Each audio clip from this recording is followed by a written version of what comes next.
হয়তো আপনি এমন একজন মানুষ, হয়তো আপনি খুব বেশি ধার্মিক মানুষ নন এবং পরিবারের বাকি সদস্যদের মতোই জীবনযাপন করছেন। তারপর হঠাৎ একদিন হৃদয়ে এমন কিছু অনুভূত হয়েছে, আপনি বলছেন আমি এই পরামর্শটি গুরুত্বপূর্ণভাবে নিতে চাই। আমি জানি না এটি কিভাবে হয়েছে। হয়তো আল্লাহ পাক এটি একটি ইউটিউব ভিডিওর মাধ্যমে করেছেন, নয়তো একজন বন্ধুর মাধ্যমে করেছেন, অথবা অন্য কোনোভাবে করেছেন। কিন্তু আপনি জীবনে ভালো কিছু করার জন্যই আপনার জীবনকে পরিবর্তন করার সিদ্ধান্ত নিয়েছেন। যখন আপনি আপনার জীবনের আচরণগুলো পরিবর্তন করতে শুরু করবেন, প্রথম যেই মানুষগুলো আপনার এই পরিবর্তনগুলো লক্ষ্য করবেন তারা হচ্ছেন আপনার নিজের পরিবার। তারা এটি লক্ষ্য করবেন যে আপনি আর আগের মানুষটি নেই। আপনি আগের মতো কথা বলেন না, আগের মতো আচরণ করেন না, আপনি পূর্বের জায়গাগুলোতেও আর যান না, আপনার আগের বন্ধুগুলো আর নেই। এবং এটি ঘটবেই যখন আপনি ইসলামের দিকে ধাবিত হবেন, তখন আপনি বন্ধুদের হারাতে শুরু করবেন। কারণ আপনার পূর্বের বন্ধুরা অনেক খারাপ কাজ করে এবং আপনি তাদের সাথে এই খারাপ কাজে আর যেতে চান না।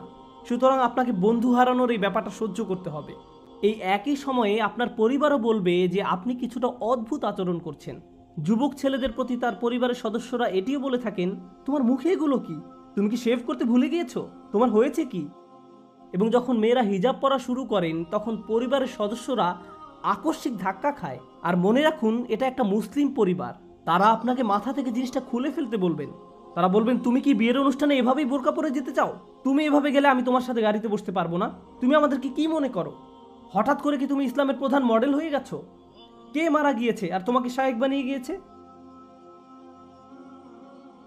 মনে আছে তুমি গত বছর কেমন ছিলে? তুমি আর সব পার্টি পশুগুলোর মতোই ছিলে। এখন তুমি নামাজ পড়তে যাবে? সত্যি আমরা জানি যে তুমি সত্যিকারভাবে কীরকম ছিলে। অন্য কথায়, আপনি শুধু আপনার বন্ধুদেরকেই হারাবেন না, আপনি আপনার পরিবার থেকেই সবচেয়ে কুৎসিত ধরনের টিটকারি আর সমালোচনার শিকার হবেন। প্রতিটি মুহূর্তে, সব সময়, যখনই তারা সুযোগ পাবে তখনই তারা আপনাকে কিছু না কিছু বলবেই। তারা আপনার দাড়ি সম্পর্কে কিছু বলবে, তারা আপনার নামাজ পড়ার অভ্যাস সম্পর্কে কিছু বলবে, আপনার সন্তানদেরকে ইসলামিক স্কুলে ভর্তি করানোর ব্যাপারেও তারা কিছু বলবে, তারা আপনার ছেলে মেয়েদেরকে মক্তবে পাঠানোর ব্যাপারেও কিছু না কিছু বলবে। অথবা আপনি ফজর বা এশার নামাজের জন্য উঠবেন এবং মসজিদে যাবেন, তারা এই সম্পর্কেও কিছু বলবে। তারা আপনার জন্য কিছু কমেন্ট করবে। আর এই মন্তব্যগুলো যন্ত্রণাদায়ক, এইগুলো অনেক যন্ত্রণাদায়ক। আর এই পরিবর্তনগুলো যদি যুবকদের মধ্যে হয়ে থাকে, তখন তাদের বাবা মায়েরা বলেন, তুমি তোমার মুসলিম বন্ধুদের সাথে মেশা বন্ধ করে দাও, মসজিদে যেও না, তোমার সময় নষ্ট করো না। অল্লাহে, আমি এরকম গল্প জানি। যখন বাবা তার ছেলের ব্যাপারটি ধরে ফেলেছে, তার ক্লাসগুলো 3 থেকে 4 ঘন্টা ব্যবধানে, ক্লাসের মধ্যবর্তী সময়ে সে জোহর নামাজ পড়তে যায় এবং সে লাইব্রেরিতে পড়ালেখা না করে মসজিদেই লেখাপড়া করে। কারণ লাইব্রেরিতে দেখার মতো অনেক কিছু রয়েছে আর মসজিদের পরিবেশ ভালো। তখন বাবা বলছে, তুমি একজন চরমপন্থীতে পরিণত হচ্ছ। খেয়াল করুন, বাবার চোখে এখানে কোন ব্যাপারটি চরমপন্থা? ছেলেটি মসজিদে গিয়ে নামাজ পড়ছে, এটি তার জন্য চরমপন্থা। সুবহানাল্লাহ, মুসলিমরা নিজেরাই এমন আচরণ করছে।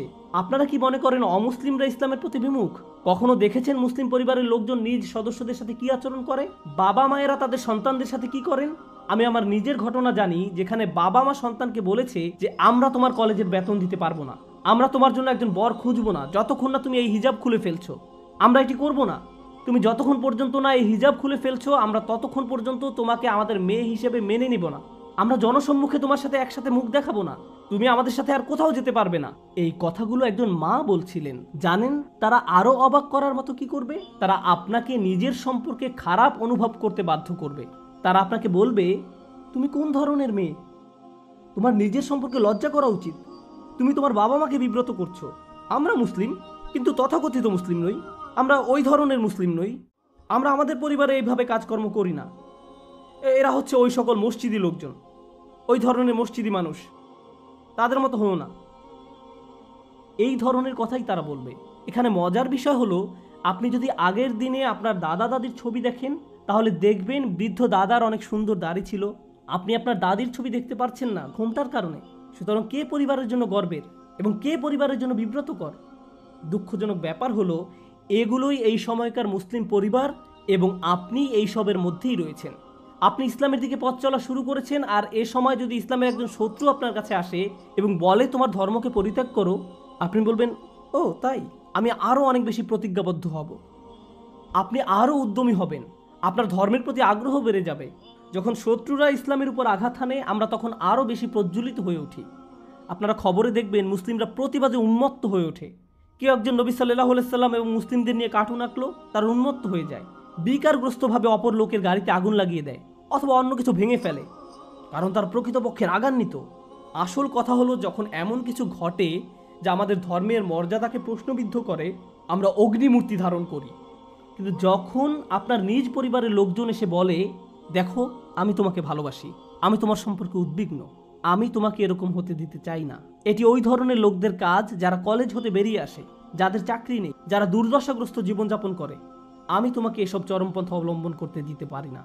কেউ একজন তোমাকে প্রভাবিত করছে, তোমার তাদের কাছ থেকে দূরে থাকা প্রয়োজন। তারা টেলিভিশনে কিছু দেখে ভয় পেয়ে যায়, আর আপনি তখন অপ্রস্তুত পরিস্থিতিতে পড়ে যান, এবং এই সকল কিছুর মধ্যে নিজের ধর্মকে ধরে রাখা কষ্টকর হয়ে যায়।